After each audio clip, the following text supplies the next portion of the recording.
நம்ம கட்சி நீங்க வளர்த்துருக்கீங்க, உங்களுக்கு நல்லது என்ன செய்யணும் மக்களுக்கு எடுத்து சொல்லுங்க. உங்களுடைய கொள்கை சொல்லுங்க, இல்ல அவங்க என்ன செய்யுது அதை எடுத்து சொல்லுங்க.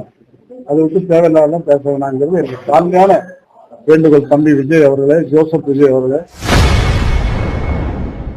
நேற்று செய்தியாளர்களை சந்தித்து பேசிய நடிகர் பவர் ஸ்டார் ஸ்ரீனிவாசன், தமிழக வெற்றி கழக தலைவர் விஜய் முதல்வர் ஸ்டாலின் பற்றி பேசுவதை நிறுத்திக் கொள்ள வேண்டும் எனவும், மக்களால் தேர்ந்தெடுக்கப்பட்ட முதல்வரை மதிக்க வேண்டும் எனவும் கூறியுள்ளார். நல்ல வழிநடத்தி செல்லக்கூடிய இந்த கட்சியை அவதூறா பேசுறது மக்கள் மத்தியில தவறான கருத்துக்களை தயவுசெய்து எடுத்து சொல்ல வேணாம்னு கேட்கிறேன்.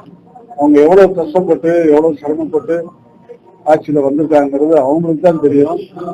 நம்மளாம் திரைப்படத்துறையில இருக்கிறோம். ஈஸியா நாளைக்கு நினைச்சா கூட சிஎம்ஆ நடிக்கலாம், பிரைம் மினிஸ்டர் நடிக்கலாம். அது வேற, சினிமா வேற, அரசியல் வேற.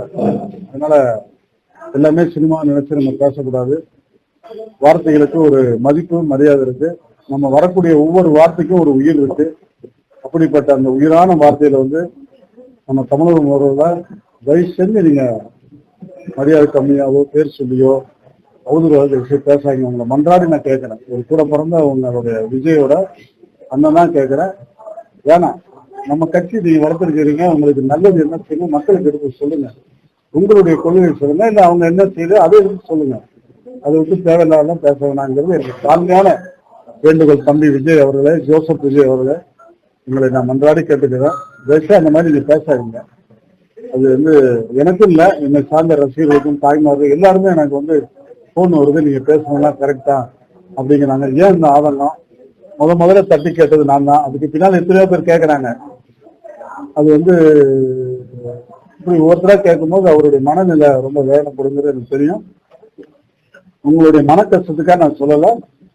நம்ம முதல்வர் யாரா நீங்களும் இல்லை, யாருமே பேசக்கூடாது. எந்த முதல்வரும் தயவுசெய்து பேசாங்க.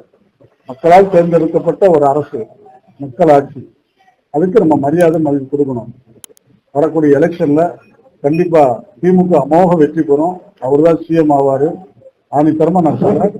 நன்றி நன்றி நன்றி. செய்திகளை உள்ளது உள்ளபடி தெரிந்து கொள்ள ரெஃப்ளெக்ட் நியூஸை சப்ஸ்கிரைப் பண்ணுங்க.